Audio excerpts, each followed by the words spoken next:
Well, guys, it is now Saturday, June the 8th, here at almost 1 o'clock in the morning. I've been home for about an hour or so after going to see The Purge, which I was very excited about.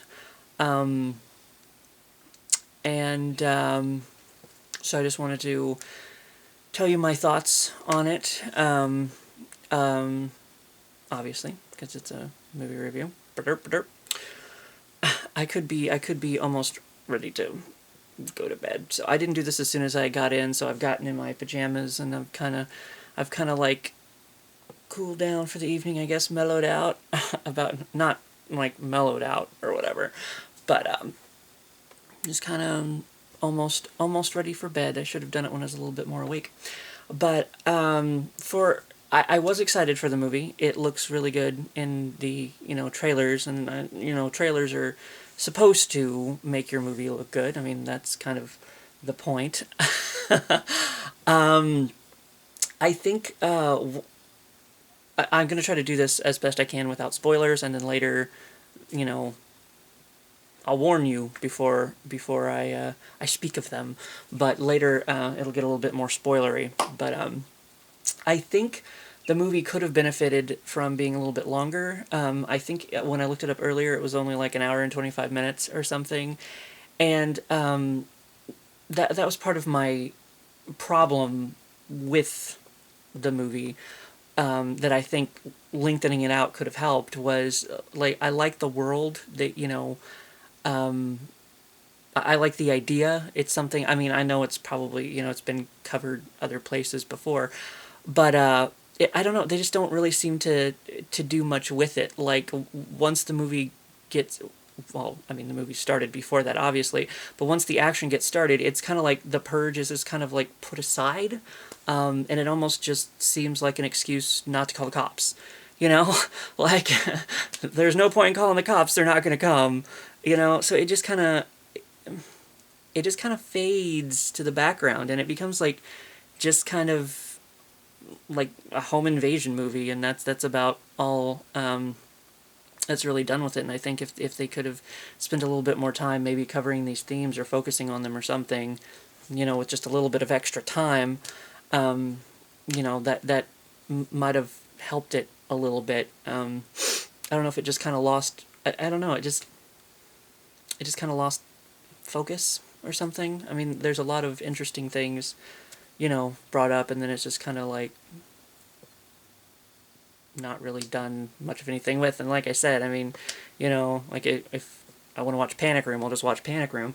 But, but yeah, another thing is the villain in there, the younger villain guy, is a little bit too cartoony. Like, he doesn't really talk the way people talk. All I could think of when, in some of his performances, and especially like the way his mouth was curling when he would like smile or giggle or whatever, like, he would have made a good Joker at some point. Maybe we can make that happen. I don't know the actor's name. It's Riss something. I looked it up because, like, some of the people, actually, I'll have little hint of Buffy, if you saw him back there. The daughter, I didn't even realize, I didn't recognize her, but she was actually in the Power Rangers RPM as one of the main villains in that. So I got home and I was like looking at the cast list, and I'm like, I recognize that name, and I know why I recognize that name, because I'm a huge nerd. So, huge Power Rangers nerd. So that was kind of, like, oh, yay, the Power Rangers actors are getting work. That's always, I'm always happy with that. Oh, there's Buffy, maybe, coming in right about here. Yes. But, I don't know, I mean, maybe that was the point, with the way that he was kind of, like, he talks, nobody talks that way. Nobody talks that way. He was talking very, like, proper and very, I don't know, but, like, maybe that's the point. Like, maybe this is his persona that he puts on, and, he's like a debutante or whatever. I mean, are males debutantes, male rich children debutantes? I don't really know. But this is, maybe this is his persona when the Purge happens and he does his crazy things. I don't know. But yeah, I mean, it did have something to say. I just kind of think it failed at saying it, and that's why it wasn't really bad, but it was just basic, and that's unfortunate, from my viewpoint. And now, tread no further. If you want no more, if you want no spoilers, because I think I've said everything that I can say about the movie without just kind of spoiling parts of it for you. Buffy will never know what the movie is about because he is a cat, and he just wants the love. That's it. So this is tread no further. This is the spoilery part. So I'm giving you a chance to walk away now if you want. So you better be gone. The twist. The twist. Saw it coming a mile away, and actually, I kind of assumed that the people who come in later, I kind of assumed that those would be the people in the masks. But then when the one guy took off his mask and we saw that, like, they were like a younger group of kids, I was like, oh, okay, it's not them. But they go through, we're here for spoilers, so you've hopefully seen the movie, and if you haven't, I mean, if you're just here to have the movie spoiled for you, whatever, I guess that's your choice. They set up the neighbors, a lot. And there's absolutely, there's these two characters that they just drive by in the car like, oh, hi, how's it going? Yay, we're here. Drive away. That's basically all they do. And I'm like, there's absolutely no reason they would have set these people up if they weren't coming back later. And that's, there's a lot of setup in the movie, like the kid's little thing, the little Timmy or Tommy or whatever, the little creepy baby thing was called. It's just there's a lot, oh, look, here, we have guns right here. We have guns, There's a lot of setup in the movie, and it's just kind of that's going to be used later, and it's just you don't just set up these people as important.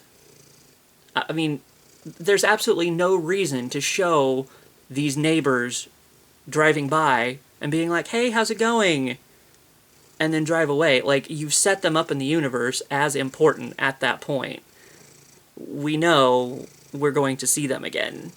I guess maybe we're supposed to think they're fodder or something, they're gonna, come over and then they're gonna get shot or something. I don't know, but the little twist thing kind of fell flat because I saw it coming from a mile away. Now, there was one thing, I must have missed something because I actually assumed one of the kids was in on one of, Ethan Hawke and Lena Headey? I don't know how you say her last name exactly.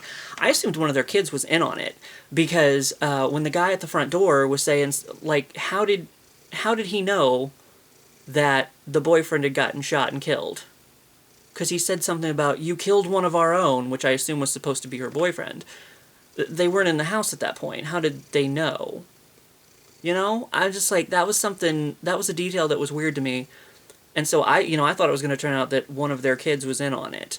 And then the girl kept disappearing, and I thought, oh, maybe she called them while she wasn't on screen or something, and, but that did not flesh out. Careful for the Purge 2, because apparently it's been greenlit, as I was looking up. I'll link that page in the bottom bitch down there in the description, so you can take a look at that. It was on some review that I was looking at, so yeah, I guess, I don't, was that just a really major plot hole? Or was that just kind of like a red herring that they threw at us? Here you go, I'm going to make you think something that's not really happening. Was it just lazy, crappy movie? I don't know. Maybe I missed something. I don't know how they knew the boyfriend had gotten killed. I don't know how they... And there's Bright Eyes. Yeah. He's hanging out back there. And, I mean, maybe possibly because there is the Purge 2 on the way, it just, after all the violence, it just kind of ended very abruptly. It just kind of ends with a whimper. It's kind of I guess in a way that's kind of nice because, so many movies end with over the top, but it's just kind of, they're just kind of sitting there at the table, I mean, maybe that's them getting back to civilization, or something, they're going back to being civilized, with one last head bash into the table. But I mean, I don't know. That's what I'm saying. Like, I think it has something to say. Like there's a scene where Ethan Hawke goes to talk to the younger guy at the door, and like he shuts it, and of course, his his door has the iron bars on it, so it's like they're trapped inside while the crazy world outside is what's free. So, but the themes just kind of get dropped, and I don't know.